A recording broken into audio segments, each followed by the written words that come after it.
we probably have a few things in common.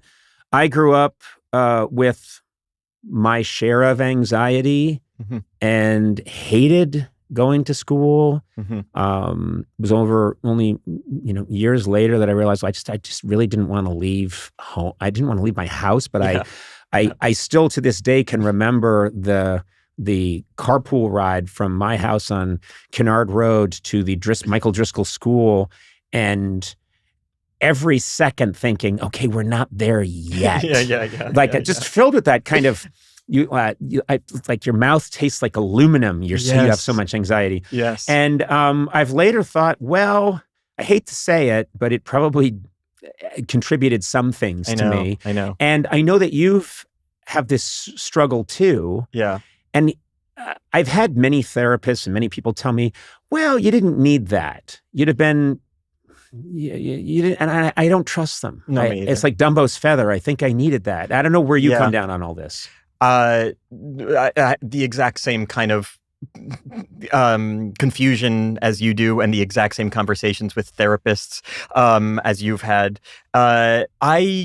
I always think, there was like maybe a parallel universe version of me that was kind of happy and is an accountant. And so, but, the painful thing is the thing that person told you is, no, you didn't need that. And that's even worse, because then it was just for nothing. It was a waste of time. I just feel like we got into jobs that no one was asking us ever to do. Like no one wanted you to host a TV show. No one asked me to be an actor. They still retroactively trying to. Still, people are trying to can we delete that 30 years of work? No, but it is funny. You're right. It was more and more, I think, I'm here out of a weird compulsion that I don't have a control over. And I think about you and your anxiety, and you are not the typical, hey, put that light on me. Right, exactly. Because I'm ready to shine. See, I've got a song for you.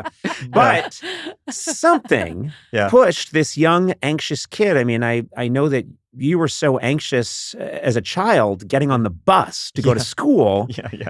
You would cry. That's right. And they had to kind of come up. Well, you tell me. Yeah. So no, I would cry. Well, I cried every day when I got to school. But there was they didn't want me to cry on the bus. The bus driver did not want me to cry because I guess it was probably dangerous for me to be weeping in the back of a huge moving vehicle. But basically, I don't see why that's a danger. I'm trying to do the math, and I don't see how it affects the operation of the vehicle. Oh no, it could. Yeah, I could see leak down into the transmission. I would use her sleeve as a tissue. But basically, right. So if so she set up this system where if I didn't cry every day until Friday, on Friday she would give out Tootsie Roll Pops to all the kids on the bus if I made it through the week without crying on the bus. And so you would hear on Fridays from down the street, windows open on the bus, "Don't cry, Jesse.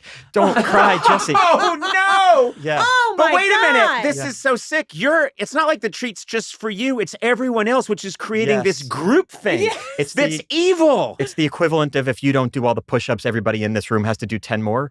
That's insane. You know what I mean? Yeah. And giving me ideas. No. on how to run a podcast company. But, oh my God, that is wrong / kind of ingenious. Yeah. It's all that stuff. Listen, that was her wound, and now she's an artist too, that bus driver. And an amazing athlete. Yes, exactly. And that was her will to power. But I was a miserable kid with good parents. I feel uncomfortable saying this in public because I don't want to demonize my well-meaning good parent and good parents. Yeah, I don't know. I was just wired to be absolutely miserable. And performing for me was kind of like an outlet, but not like an outlet like I feel myself here. It was more just an outlet to literally just get out of school. Like if I got into a show, it meant I could leave early from school on various days and rehearse and be with adults, which was the only place at the time I felt comfortable. You have this great quote that I read, which is, when playing a role, I would feel more comfortable as you're given a prescribed way of behaving. Yeah. And I thought I understand someone's telling you all the anxiety you might have, Jesse, about what am I supposed to say or do in this one particular situation. Right. But if you're in The Seagull, you know, like, no, I'm supposed to enter and then I'm supposed to leave and shoot myself. Like, right, exactly. This is what I'm supposed to do. Exactly. And there's a calm that might come with that. Yeah, exactly. And not only a calm, but like catharsis, because the characters are emotional. And it's like the thing I feel all the time bubbling under my surface, but is inappropriate to do in public, you know, to have like an emotion or, you know, and also it's a burden on other people, of course. So I don't emote in public, but like to have that catharsis, you know, is really helpful. It's funny because you weren't just drawn to acting, specifically musical theater, which also feels like you went to the other end of the spectrum for someone who's very nervous and shy and inward looking. And now I've been around show business long enough to see it I've seen it a million times. Yeah. But you jumped to musical theater. Well, that was like the thing that was like available. Like they weren't doing the Seagull in, you know, community theater, New Jersey, you know. They were doing the musical version of it. Yeah, exactly. I've got to go and commit suicide. Everybody had jazz wings. You know, so that's just like what was happening in children's theater at the time where I lived. You know, now I see a wonderful chasm between me and musical theater. In terms of like performance style, that's not where I would shine these days. It's funny because now I'm having this other like flashback memory of, I don't know if you remember this, Sona, but when we were doing the shows during COVID, I think you were one of the first people. Yes, that's right. You may have been the first guest I talked to. COVID hit, all the shows shut down. Then we all came back, I think, on the same day, and we were doing virtual interviews, Zoom interviews. And I think everyone else really had their shit together and they were talking to guests who were in their home, but with state-of-the-art Zoom. Course. And I was very excited that you were going to be like the first guest back. Oh, great. We got Jesse Eisenberg. This is going to be great. And you and your family had gotten into a van and you were just driving across America, I think to try and escape COVID in a van in America, which doesn't work, by the way. But I remembered you having possibly the worst Zoom signal I've ever seen.